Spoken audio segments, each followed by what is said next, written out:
ওয়ার্দ জাহানের বাদশাহ হযরতে ওমর রাদিয়াল্লাহু তাআলা আনহুর শাসনামলে শুধু বাংলাদেশের রাজত্ব নয়, শুনো মাননীয় প্রধানমন্ত্রী শেখ হাসিনা বাংলাদেশের রাজত্বে আছেন।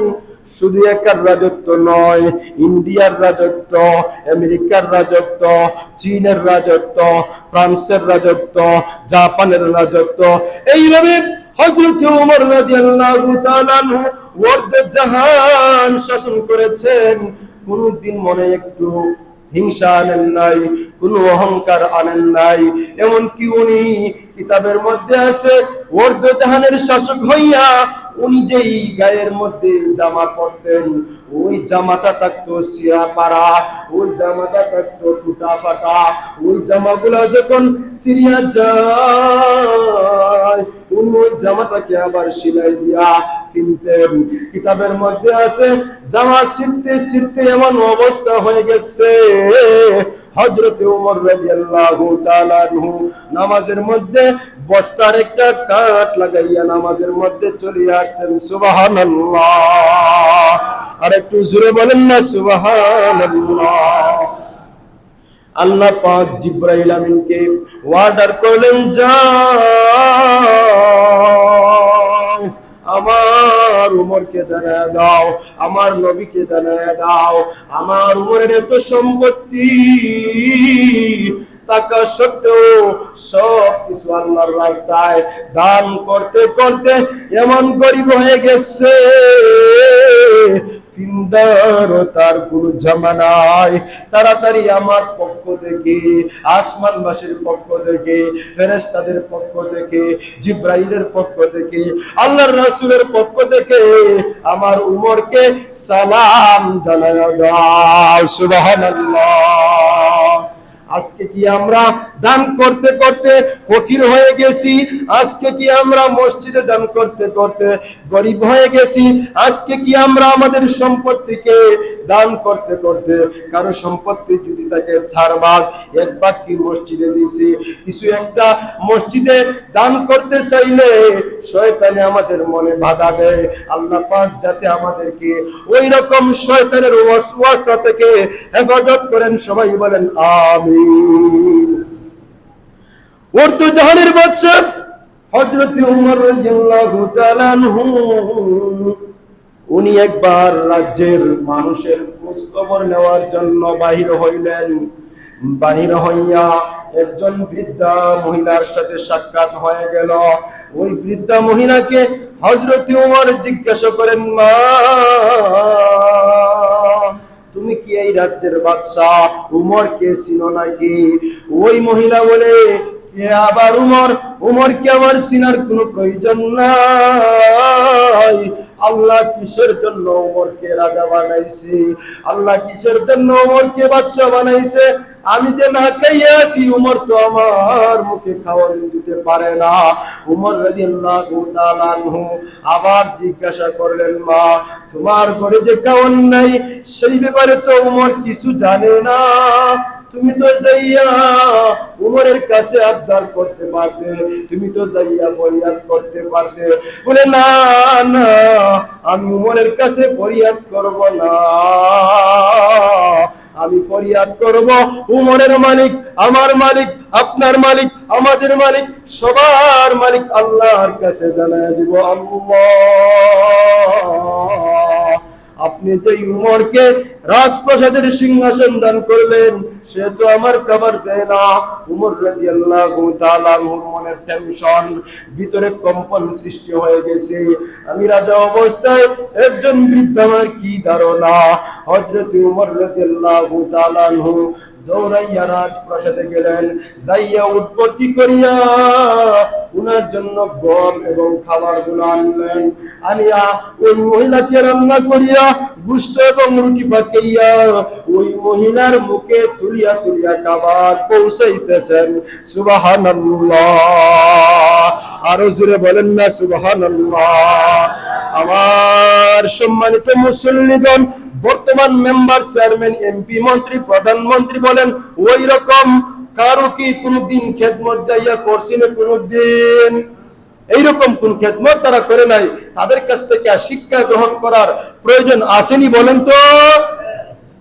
হযরতে ওমর রাদিয়াল্লাহু তাআলা আনহু ওই মহিলাকে খাওয়ায়, আর ওই বৃদ্ধা মহিলা মালিকের কাছে জবাব দেয়, মালিক, উমরকে ক্ষমতায় না বসাইয়া যদি ওই নিঃস্বার্থ, যদি ওই নেকবান ওই বান্দাকে, ওই ভদ্রলোকটাকে ক্ষমতায় বসাইতা, তাহলে অর্ধ জাহানের কোন গরিব মানুষ না খাইয়া থাকতো না। সুবহানাল্লাহ, আরো জোরে বলেন না সুবহানাল্লাহ। হযরত উমর রাদিয়াল্লাহু তাআলা আনহু ডাক দিয়া বলেন, মা তুমি আমাকে মাফ করিয়ে দাও, আমি সেই উমর। মহিলা চমকিয়া উঠছে, ওঠার পরে উমর বলতেছেন, মা তুমি যে অভিযোগ দিয়েছো, তুমি যদি আমাকে বিচার করতে চাও, তুমি যদি আমাকে মারতে চাও মারো, কোনো অসুবিধা নাই, কিন্তু তোমার পাওনা হক আদায় না করার কারণে তুমি আল্লাহর কাছে কোনো ফরিয়াদ দিও না। এই ব্যাপারে তুমি আমার কাছে ওয়াদা করো, ওয়াদা যদি না করো আমি ধরা খাইব, আল্লাহর কাছে আমি কি জবাব দিব? মহিলা বললে, বাবা ঠিক আছে, আমি তোমাকে ক্ষমা করিয়া দিলাম, আল্লাহ তোমাকে মাফ করিয়া দেখ। সুবহানাল্লাহ। আজকে আমরা কত মানুষের হক খাই, কত মানুষের কি করি, ক্ষমা চাইব তো দূরের কথা, আরো বড় বড় কথা বলি। আল্লাহ পাক আমাদেরকে বুঝার তৌফিক দান করেন, বলেন আমিন। আমার সম্মানিত মুসল্লিগণ, সময় অত্যন্ত সংক্ষেপ, সময় সংক্ষেপ বলি আমি এইটা আপনাদেরকে বুঝাইলাম। পুরো 1 বছর চলে গেছে হায়াতের দীর্ঘায়ুর মধ্যে, 50 থেকে 60 বছরের হায়াতের মধ্যে, 50 থেকে 60 বছরের হায়াতের মধ্যে আমার এইখানে আসার 1 বছর চলিয়া গেছে, তার মানে অনেক হায়াত চলে গেছে। বারবার আমি আপনাদেরকে বুঝাই, ও আমার সম্মানিত মুসল্লিগণ, নামাজগুলা পড়ুন, নামাজগুলা পড়ুন, নামাজগুলা ছাড়িয়েন না, নামাজগুলা ছাড়িয়েন না। আমার সম্মানিত মুসল্লিগণ, বুঝে থাকলে বলুন, এই যে নামাজের কথা আমি আপনাদেরকে বলি, ওই কথা কি আমি হুজুরের নাকি আল্লাহর? কার বলেন তো জোরে, কার? আরেকটু জোরে বলেন না, কার? আমার সম্মানিত মুসল্লিগণ, আপনারা যদি বলেন ভাই আমাদের পায়ে ধরেন, তবুও নামাজে আসেন, আমি তো আপনাদেরকে সব সময় পাই না এইভাবে নামাজের কথা বলার জন্য। নামাজের সাথে তো কারোর শত্রুতা নাই।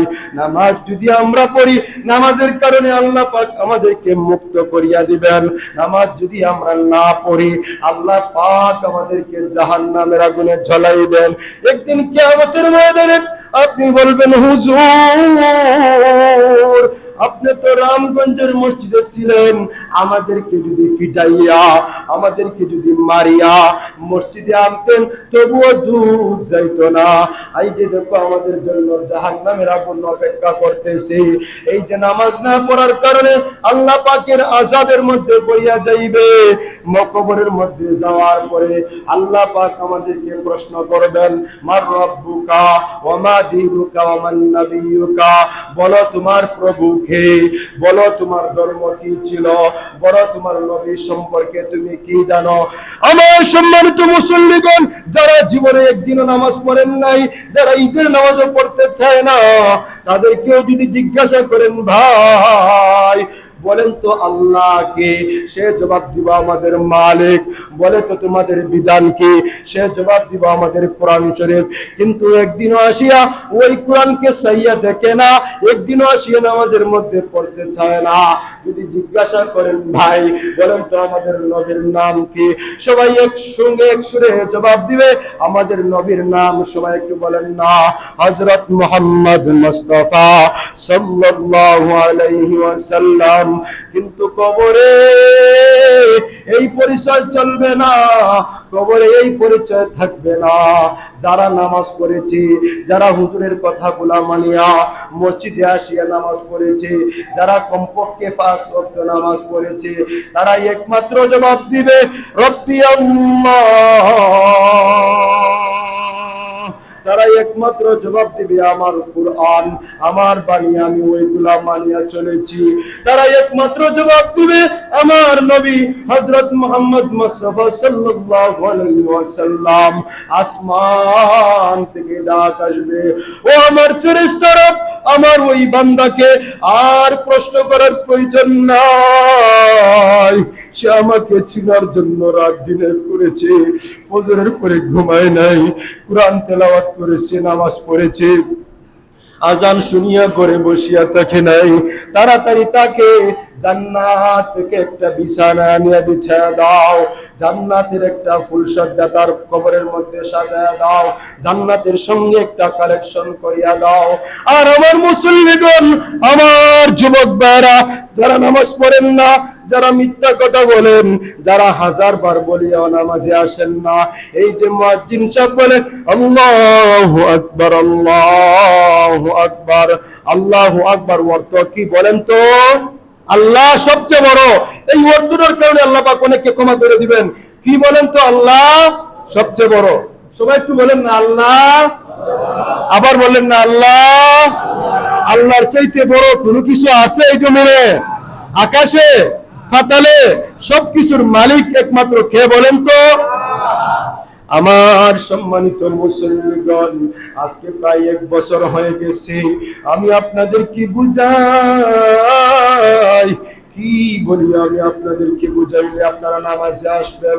যদি বলি পায়ে ধরিয়া তারপরেও নামাজে আসেন, ভাই নামাজের সাথে কোনো শত্রুতা আমি আছে কারো? নামাজের সঙ্গে কারোর শত্রুতা আমি নাই। আপনি যখন নামাজ পড়বেন না, আপনি যখন রোজা রাখবেন না, আপনি যখন হজ করবেন না, আপনি যখন কোরআন তেলাওয়াত করবেন না, ওই কবরে যাওয়ার পর 2 জন ফেরেশতা তোমাকে প্রশ্ন করবে, বলো তোমার প্রভু কে, বলো তোমার কিতাব কি, ধর্ম কি? ওই যে একজন পুরুষ দেখা যায়, ওইভাবে আল্লাহর রাসূলের কবরের সঙ্গে, এক বর্ণনায় আছে আল্লাহর রাসূলের কবরের সঙ্গে তোমার কবরকে একটা সুড়ঙ্গ কইরা দিবা আল্লাহ। আর বলবে ওই যে দেখা যায় একজন পুরুষ, উনি কে বলেন তো? আজকে তো আমরা নবীর জন্য জান দিলাই, নবীর জন্য মান দিলাই, নবীর জন্য সবকিছু করতে রাজি, কিন্তু না না, নবীর মহব্বতে যদি দাড়ি না রাখতে পারেন, এটা কিসের মহব্বত? নবীর মহব্বতে যদি নামাজে না আসতে পারেন, না কিসের মহব্বত? আমল ঈমান না করার কারণে, নামাজ না পড়ার কারণে আপনি কি জবাব দিবেন? আল্লাহ পাক জানায় দেয়, রাসূল জানায় দেয়। ওই সমস্ত প্রশ্ন শোনার পরে আপনি বলবেন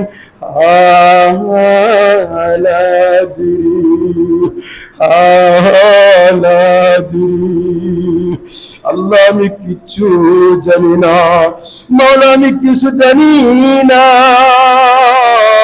সারাটা জীবন শুধু খাইলাম আর ঘুমাইলাম, আর স্ত্রীর কথা শুনলাম, আর বাড়ির কথা শুনলাম, গরু রাখলাম, ব্যবসা বাণিজ্য করলাম, কত ওয়াজ নসিহত শুনেছি, মসজিদে যাইয়া গল্প গুজব করেছি, হুজুর বয়ান করেছেন পাও ধরিয়া, তবুও গল্প গুজব ছাড়ি নাই।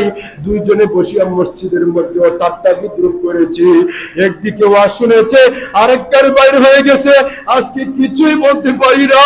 আল্লাহ পাক আসমান থেকে ডাক দিয়া বলবেন, ও আমার ফেরেশতার দলেরা শুনো। সবাই ডাক দিয়া বলেন না আল্লাহ, আর একটু জোরে বলেন না আল্লাহ। আল্লাহ পাক ডাক দিয়া বলেন, ও আমার বান্দারা, ও আমার বান্দিরা, আজকে যেই বান্দা কবরে আইসা জবাব দিতে সে মিথ্যা কথা বলেছে, সে মিথ্যাবাদী, সে মসজিদের মধ্যে যাওয়ার পরে হুজুর তাকে বুঝাইছে আল্লাহকে, হুজুর তাকে শিখাইছে নামাজকে, লক্ষ লক্ষ পয়গম্বর প্রেরণ করা হয়েছে আপনাদের জন্য, আমাদের জন্য, তবুও তো আমরা বুঝি না, তবুও তো আমরা নামাজ চিনি না, তবুও তো হক আর আমরা বুঝি না, কিভাবে আমি বুঝাই?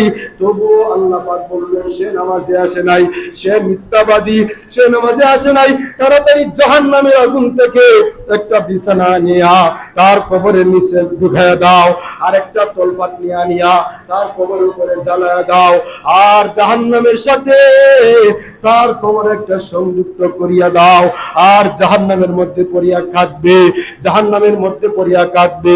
আমার সম্মানিত মুসল্লিগণ, সম্মানিত মুসল্লিগণ, আমি আপনাদেরকে বোঝাই, এই যে জাহান্নামের ওয়াজ, এটা কি সত্য না মিথ্যা? আমি আপনাদেরকে একটা জিনিসই বুঝাই। আমি হাজার বুঝাইলেও জানি 7 জন মানুষ নামাজি হবে না। তবে আল্লাহ পাক যদি নামাজি বানায় দেয়, আমি হুজুরের কথা কিছু আসে যায় না। আমি দোয়া করি সকলের জন্য, আল্লাহ পাক যাতে আমাদের সকলকে নামাজি বানায় দেয়, সেই জন্য সকলে আল্লাহর কাছে হাত তুলে আমার আল্লাহরে দেখায় দেয়। আল্লাহ আমাদের সকলকে নামাজি বানায় দাও, সকল পর্দানিশীন মা বোনদেরকে নামাজি বানায় দাও। আমিন। ওয়া আখিরু দাওয়ানা আলহামদুলিল্লাহি রাব্বিল আলামিন।